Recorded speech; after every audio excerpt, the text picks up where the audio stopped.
Welcome to episode 3 of The Journey. In today's episode, we'll be looking at the relatively young but incredibly successful careers of management duo Anthony Johnson and Bernard Morley. It's likely you'll know Johnson and Morley from their time together at Salford City, most of which was televised as a documentary, but their journey together started 6 years prior in a market town on the outskirts of Manchester. In 2009, aged 26 and 25, Johnson and Morley set out in their journey. They took over at Ramsbottom United, who were playing in the North West Counties Premier Division, or Level 9 in the English football pyramid. Asked why they set out on a joint venture, John is quoted to have said, "Because nobody would take a punt on either of us, except Harry Williams." Harry Williams, who is chairman at Ramsbottom United, was the original founder of the club back in 1966. But it wasn't a straightforward appointment for Williams. When the duo first approached Williams about a chance to be in charge at Ramsbottom, he is said to have told them to "pee off home, you pair of idiots." But Morley claims to have been persistent, and eventually Williams would give them a crack, labelling them Morecambe and Wise. Match day won it their first season in charge at Ramsbottom, and they were hammered 5-0 by Newcastle Town. If it was needed, it was a grounding of the task at hand for Johnson and Morley. But as it were, Newcastle Town won their first 28 league games that season, and the 5-0 defeat wasn't a reflection of what will be to come. In fact, Ramsbottom achieved their third highest finish in history in the 09-10 season, finishing 4th on 81 points, a chance that very few in the game would have taken had paid off for Harry Williams. Ramsbottom would improve further in the 10-11 season, achieving the club's highest ever league finish. They finished runners-up with 91 points, leaving them 11 points behind champions New Mills. With only one promotion place available in the North West Counties Football League, Ramsbottom and their managerial duo knew that going one better the following season would see them achieve promotion. Going one better is exactly what Ramsbottom would do. In the 11-12 season, Ramsbottom finished top of the league on 91 points, pipping Runcorn Town to the title. Ramsbottom would break a host of club records, including most league wins in a season, most away wins in a season, highest number of goals scored in a season, and highest points tally in a season. Johnson and Morley would also be awarded the Managers of the Year award.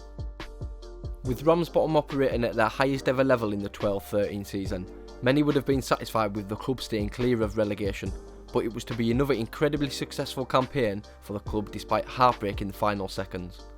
1 point on the final day would have been enough for Ramsbottom to finish inside the playoffs. They were playing Skelmersdale United, who were crowned champions long before the final day. Ramsbottom were leading 1-0 after 81 minutes, but 2 late goals from Skelmersdale seeing the Rams finish 6th, 1 point outside the playoffs. Absolute heartbreak for Johnson and Morley, but on reflection, a sensational achievement for all involved. After missing out in the final seconds of the previous season, Morecambe and Wise, as they were known, will be eager to achieve a top 5 finish in the 13-14 season, but starts to the league campaign don't come much worse than this. Ramsbottom lost their first 4 league games to Curzon Ashton, Ossett Town, Warrington and Padiham, and after 10 league games they'd amassed just 11 points. A remarkable turn of events seen Ramsbottom lose just 4 of their remaining 32 league games and secured 5th place on the final game of the season with a 0-0 draw against Bamber Bridge. Ramsbottom played away from home in the playoff semi-final against Darlington, a team they'd beaten 3-0 at home and 1-0 away from home during the league season. They again won 1-0, progressing to the playoff final with a 2-0 victory. They were to play Bamber Bridge in the final, who they'd not beaten in either of their 2 league ties, but this time it would be different. Rammy won 3-2 in extra time and secured promotion to the MPL Premier Division. 2 promotions in their first 5 seasons at Ramsbottom begs the question as to why more young managers aren't given the chance to get onto the ladder in non-league football. Johnson and Morley had defied the odds season after season. The 14-15 season seen a huge change for Johnson and Morley. After 24 league games and Ramsbottom sat comfortable in mid-table, Salford City came calling, who had recently been bought by the class of 92. Salford City played in the league below, the league which Johnson and Morley had been promoted from the season prior. But with huge financial backing, it was a project that the managerial duo couldn't turn down. When they took the reins at Salford, they were sat 3rd in the MPL Division 1 North, sharing 50 points with 1st place and 2nd place Darlington and Northwich Victoria. Salford won 6 of their first 8 league games under Johnson and Morley, scoring 22 goals, putting them 3 points clear at the top of the table. With 9 games to go and 6 to be played away from home, the pressure was on, but they delivered in emphatic fashion. Salford won all of their remaining 9 games, scoring 23 goals and conceding just 3. It was promotion number 3 in 6 seasons for Johnson and Morley. Ahead of the 15-16 season, Salford signed 17 players, completely revamping their squad. And it was a mixed start to the season. They were sat 7th after 10 games, but it was their home form that was causing an issue. They'd won 5 from 5 on the road, but were winless at home, with 2 draws and 3 defeats, something they quickly needed to change. 20 games in and Salford had slightly improved. They were sat 4th place, but it was again their home form hindering them. They'd won 10 of their 11 away games, but won just 2 of their 9 at home. During their first 20 league games, Johnson and Morley had put together a fantastic run in the FA Cup. They'd gone through 4 qualifying rounds with a few replays and were given a big draw against Football League side Notts County in the first round proper. Incredibly, Salford beat Notts County 2-0 and progressed to the second round, meaning they were 1 win away from being in the hat with the big boys. They drew 1-1 with League 2 side Hartlepool in the second round, meaning they'd have to win a replay in order to progress. After 90 minutes in the replay, the side still couldn't be split, but 2 goals in extra time from Hartlepool seen Salford crash out. To note, Hartlepool were drawn against Derby County in the third round. In March, with the 9 league games remaining, Salford was at 3rd but only 3 points ahead of 7th. The title was out of reach and it was all about fighting for a playoff place. Salford secured 3rd and a place in the playoffs with 6 wins and 3 draws in their final 9 games. Finishing 3rd was crucial as it meant they played at home in the semi-final and final of the playoffs. They beat Ashton United 3-1 in the semi-final and were to play Workington in the final. Workington took the lead after 4 minutes, but Salford would reply after 13.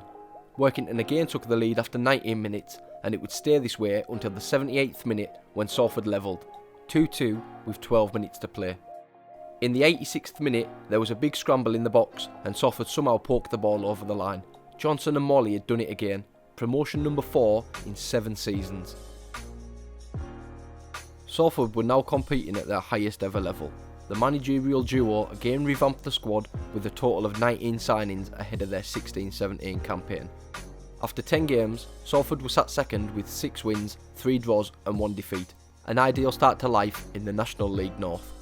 But the brilliant start wasn't to last. Salford won just 3 of their next 10 games, leaving them outside the playoff places at the start of December. The third block of 10 games, seeing Salford again rise to 2nd with 7 wins, including a 5-0 thumping of league leaders AFC Fylde. Match days 31-40, again seeing Salford slip out of the playoff places by 2 points with just 2 games to go. A chance at promotion was hanging in the balance. 2-1 and 5-1 victories against Worcester and Darlington respectively meant Salford finished 4th and had a crack at the playoffs. Salford were to play Halifax Town over 2 legs, a team they'd failed to beat in the league. They would again fail to beat Halifax, drawing both at home and away 1-1, with an aggregate score of 2-2. The playoff semis will be decided on penalties. Halifax ran out eventual winners and it was heartbreak for Salford. They came so close but fallen in the final stretch. With finance no problem for Salford City, Johnson and Morley were backed again in the transfer market, bringing in another 19 players, but this time it was different. The 17-18 season would mark their first full season as a full-time club. Salford lost 2-0 on the opening day at Darlington, but wouldn't be beaten again until match day 13 when they lost to strugglers Leamington. Salford was at 2nd at the start of October and will climb to 1st come the start of December, putting a 9-point gap between themselves and Brackley Town. Between Christmas and March, Johnson and Morley would go through arguably their toughest period in management. After being 9 points clear, they won just 5 of their next 14 games, meaning they were just 3 points clear at the top. As seen on the documentary, The Class of 92 Full-Time, the pair were on the brink of being sacked. It was alleged by many that they'd lost the dressing room and the support of the board. On the 24th of March, Salford travelled to 5th place Kidderminster, knowing a defeat could end their reign as joint managers. If anything could have gone wrong against Kidderminster, it did. Kidderminster led the game 4-0 after 56 minutes. On the documentary, Johnson says he knew they were finished. Their time was up, but he and Morley would stand on the touchline at 4-0 down, head high, letting the players know that they would back them until the death. In the 80th minute, Josh Askew scored what was thought to be a consolation goal for Salford, making it 4-1. And in the 89th minute, Nick Horton scored Salford's second, making it 4-2. In what was to be one of the most extraordinary events in non-league history, Salford scored a third and fourth in the 92nd and 96th minute to draw the game 4-4. A remarkable turn of events, considering many had claimed that Johnson and Morley had lost the dressing room and the players were no longer playing for the pair. The comeback from 4 down was arguably more vital to the morale of the squad than the victory would have been. It reignited Salford City and they went on to win 6 of their final 7 games, meaning they were champions of the National League North. And for Johnson and Morley, it was 4 promotions in 9 seasons, including 2 league titles. Despite winning the league, on 8th of May 2018, it was announced that the joint managers had left the club by mutual consent, due to differences in opinion regarding performance levels and contract length. After relegation from the National League to the National League North, Chester were on the lookout for a new gaffer ahead of the 18-19 season, and who better to take the reins than Johnson and Morley, who'd won the National League North the season prior with Salford City. Chester had a promising start to their 18-19 season in the National League North, as they gained 7 wins from their first 15 matches. However, in the same period, Chester suffered one of their heaviest defeats in decades, losing 8-1 to Blythe Spartans. Over the course of the 18-19 season, Chester competed in and around the playoffs, and with 2 games to go, they sat 3 points outside. In their final 2 games, they drew 0-0 and 2-2, meaning they'd end the season in 9th place and remained 3 points outside the playoff places. As seen many times before in football, it would have been easy for Chester to continue their slide, but it's a huge credit to Johnson and Morley, who steadied the ship and built fantastic foundations for the 1920 season, in which they'd aim to go one better and finish inside the top 7. Namely, by those who only know Johnson and Morley through the TV documentary The Class of '92, it is often alleged that they only gained success due to their financial backing. However, we hope this episode of The Journey has highlighted the incredible work done by Johnson and Morley in their time as Morecambe and Wise with Ramsbottom United, where they continuously defied the odds to achieve success. It is without doubt that they earned their crack at a big role with Salford City, and with 3 promotions in 4 seasons, it's again hard to argue against their success. We look forward to seeing the future of Johnson and Morley at Chester and beyond. Thank you for watching, and if you're enjoying the journey, please subscribe to our channel.